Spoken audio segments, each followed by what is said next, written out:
Jordan Jones writes, "Hey AMC, do you think in this decade that people would be interested in a new comic universe?" In a new comic universe? I think he means like instead of Marvel and DC, like a like a Dark Horse or yeah, like Valiant has their own universe. Yeah. A few other places. It's not so much to me. It's not a question of interest. It's a question of how much room is there in the market for it, and is it oversaturated right now? And can you launch something like a whole new comic cinematic universe based on something? It would be a tough sell. I mean, I'd be interested to see somebody try it. Not with my money, but I'd be interested to see somebody try it and see how people respond. But that's a tough sell. What do you guys think? That's a great question. Yeah, that's a great question. It would be cool to see some new original world that we haven't seen before, at least on film. But yeah, I agree with you. I think Marvel has everything right now. DC's getting there. I just don't see that happening. I think it's extremely tough because you haven't built it in the comic book world alone. Yeah, you know, if you haven't even built it there, how are you going to build it in the cinematic universe? I mean, with Marvel and DC, it's like tons of characters with tons of history and brand name recognition, and starting a brand new one, people won't have any idea, you know? All right, what's next? Arrow writes, "Hey guys, love the show. Do you think they will remake King Kong or leave the 9-year legacy of the film?" We kind of touched on King Kong about a month ago. I don't see them remaking King Kong anytime soon. I mean, look, King Kong is kind of like Sense and Sensibility. Every decade or so, somebody's going to remake it. I mean, we are at some point in the future going to get another King Kong film, no doubt. But I don't think it's going to happen anytime soon unless Godzilla's a big hit and somebody's got the balls to give us King Kong versus Godzilla. That's a good one. Yeah. Now, I'll tell you right now, it's a dumb movie, and I will be there 10 times. I will line up, I will get out of the theater when it's over and get right back in again. I will watch that movie over and over again. I don't care how good or bad it is. So, I mean, I'd like to see it. But I think our most likely scenario of getting a King Kong anytime soon would probably be in a successful Godzilla franchise. So that's just, Dennis? I always like Godzilla more than King Kong. But me too. King Kong is an example of, I think we talked about this other day, a movie that did make money, you know, and it was not a big hit, but it did make money that they didn't go back to because the response to it was kind of lukewarm. Yeah. And so they weren't sure they wanted to gamble a second time. And yeah, eventually there will be another King Kong. I think it'll be further along the line. Yeah, that movie would have been, the Peter Jackson incarnation of King Kong would have been about 50% better, nay, 75% better, if they had started the movie at the 1 hour mark. Yeah. Because that entire first hour of the film, you could have just, I mean, Peter Jackson has forgotten how to edit a film. Like, he doesn't know how to make a film shorter than 3 hours, apparently. So they should have just taken the scissors, cut off the first hour entirely, started the movie with them on the boat approaching the island, and you would have had, like, a much more enjoyable film. That's how I always felt about it. Okay, let's take a few more. Garrett Farney writes, "Do you think Godzilla will be fighting more than one monster, or will they just keep it to one?" I think it's going to be one. I think it's the law of diminishing returns. I don't think you blow your proverbial load on the first Godzilla film by having Rodan and Mechagodzilla and all these other guys all sworn and because where do you go from there? Yeah. I have a feeling they're going to stick to one, but watch, they're going to have 5. I wouldn't be surprised if they start at the beginning with a battle or something just to introduce Godzilla and then go from there. But yeah, I hope it's just one. I want to see Godzilla. That's what I want to see. Yeah, I think we're going to see 2 or 3. Really? Yeah, I think so. I think they're going to build up to that, but watch this, you're probably right. Okay, what's next? Rocket writes, "Do you think that Star Wars Episode 7 will have the famous space text opening from the original movies?" No doubt. Yeah. Oh, yeah. No doubt. I mean, I got to admit, it's such a small thing, but as somebody, my earliest childhood memory is my mom taking me to see the first Star Wars movie. My first pet's name was a cat that I named Luke Skywalker. I wish I was lying. I'm not. But it's going to be difficult for me just not seeing the Fox thing, the 20th Century Fox thing at the beginning. It's going to feel odd to me.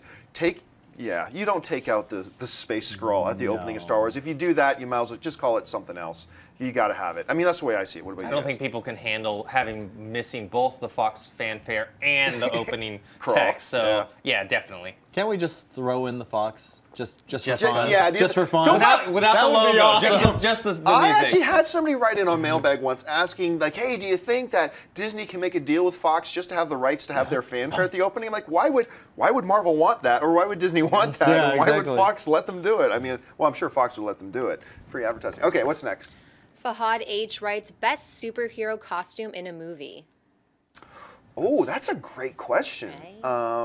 It's tough. Yeah, it's really tough. Boy, I gotta tell you, I liked the Captain America outfit in the first Captain America movie a lot. I mean, a lot. I wish they had kind of kept that costume into Avengers.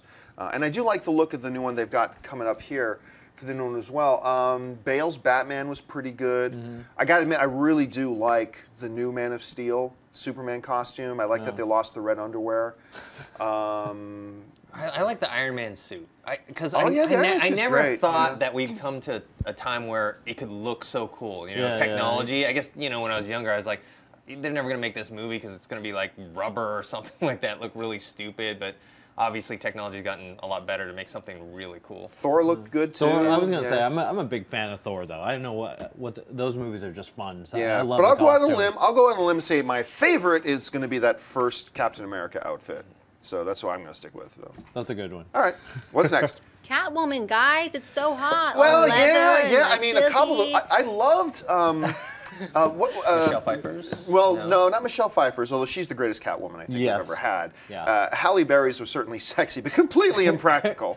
But Anne Hathaway's costume was great. I love the way because it was also very utilitarian because they explained the cheesy cat ears with her goggles. They explained this with that, and so everything in her suit kind of served a purpose, and yet still gave us kind of the classic Catwoman look. Yeah. It was pretty good. I wouldn't put it above my Captain America one, but yeah, that was pretty good. Rusty McPeters writes, question, are there currently any plans for another Resident Evil movie?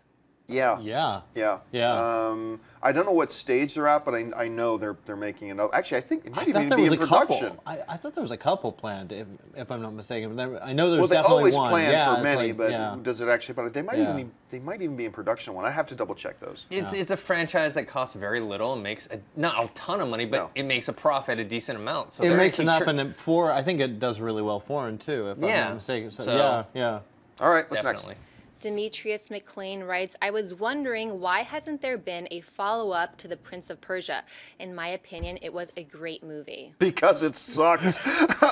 No, listen, I say this all the time. All film is subjective. If you liked it, that's awesome. I'm really happy. That's the greatest thing about movies, is that, I always say this, you hang a piece of art on the wall, and you have 10 people standing around it, even though they're looking at the same picture, they're all going to see 10 different things. And that's the beautiful thing about movies, is that, look, I love Armageddon. Who in their right mind loves Armageddon? Well, I do. And I don't like Blade Runner. Who in their right mind doesn't like Blade Runner? And I didn't like the original Halloween. I don't think he wants to smack me every time I mention that. You're insane. I know. But that is the greatest thing about film. So if you loved it, awesome. But the reality is, most people did not like it. Yeah. It was like a lot of us feel it wasn't.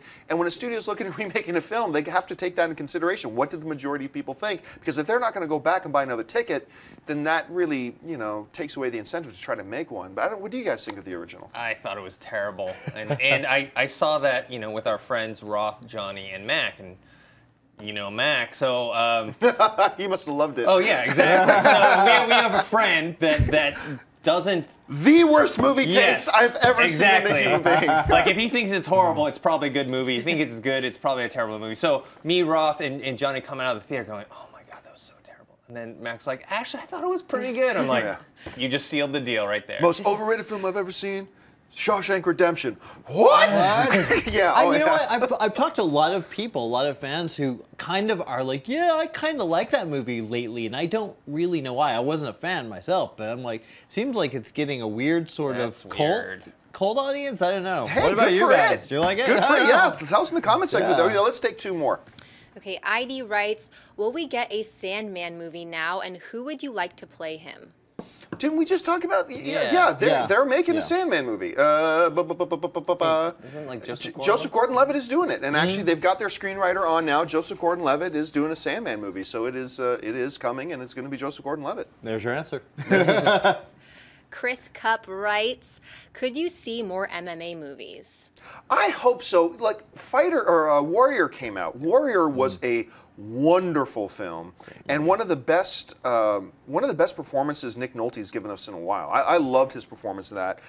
Everybody was great in that film. It's a good story. It's well done. The thing is, mixed martial arts was still kind of at its beginning of getting more mainstream in its popularity. Look, everybody knows Dennis and I are MMA fanatics. I mean, I've trained with Randy Couture. I mean, so obviously we are big into it, so we're biased. But, I mean, it is the fastest growing sport in the world. It's getting bigger and bigger views now. And as MMA becomes more and more popular in the mainstream, which it's becoming, I do believe we're going to see more and more movies about it. Because one of the things that I've always thought is that it's easier to make a sports movie that's based around individual sports as opposed to team sports, because then you've got a central character that you just follow. It becomes a little easier that way. So I think it's going to happen, but it might take a few more years. Anyway, Dennis, how do you see that? I hope it happens, and I think it will in the future. You're right about the whole MMA versus other sports thing. It's a new sport that people are just starting to appreciate, and that's understand it. And I personally, I like the fighter, but I like the warrior even more. And the fighter got nominated for an Oscar and all that stuff, but I think it's because boxing is more widely accepted by people and they understand it. And some people think MMA is either like pro wrestling or they just think it's too savage. And I think eventually people will understand that it actually is a sport. And a lot safer than boxing. Yeah, it's going to catch on, I think. Warrior was so great. Now I want to go home and watch it. Not to diminish how great the fighter was. It's a good movie. The fighter was amazing. But I liked Warrior better, honestly. I liked Warrior better. It's a good movie. So. All right, okay, I lied. Let's take one more and then we'll sign it off. Okay. JC Collins writes, question, if Godzilla does well, could we see a Pacific Rim crossover into the Godzilla universe? No. I mean, if Godzilla does really well, does it increase the chances of another Pacific Rim? It certainly wouldn't hurt. Like, if we see audiences now are more and more going back and are buying into the giant monster movie and stuff like that, then it increases the chances of a Pacific Rim 2. But no, you're not going to see Pacific Rim and Godzilla cross universes. I don't think, anyway. I don't think you'll see it because it's a different tone. I think Godzilla, they're trying to go more for a serious science fiction take on it. If you watch the trailer, it's a very serious tone. And the thing about Pacific Rim, I know some people that don't like it. If you can't buy into, baffles my mind. If you can't buy into like the silliness of it, it's purposely silly, and it's a lot of fun to watch. So I don't think it's going to cross over for that reason. Well, ironically, Pacific Rim almost felt like an old-fashioned Godzilla movie, in many ways, which I liked a lot. So, but this new Godzilla, it just doesn't mesh. Okay, the only way I could see this maybe working, and I wouldn't do this. But Pacific Rim is set a little bit in the future, obviously, right? Yeah. So maybe there's a way that you could say, okay, back in 2016. They beat Godzilla, but didn't know how to actually kill him, and they were able to somehow put him into some kind of permanent hibernation. But now the kaiju are just too big for us to deal with. We have to awaken Godzilla. I mean, look, I'm listening to myself say it. I can't believe how dumb I sound. No, but I want to go. I would be there. I would go. That's the only way I can. Someone's going to write some fan fiction with that storyline. Yeah. If you like this video, be sure to give it a thumbs up, and don't forget to subscribe to AMC Movie News on YouTube. It's free and a great way to stay updated with all the latest movie news and check out our daily show, AMC Movie Talk. Also, don't forget to check us out on Facebook and Twitter to stay in the loop for our special prizes, giveaways, and contests.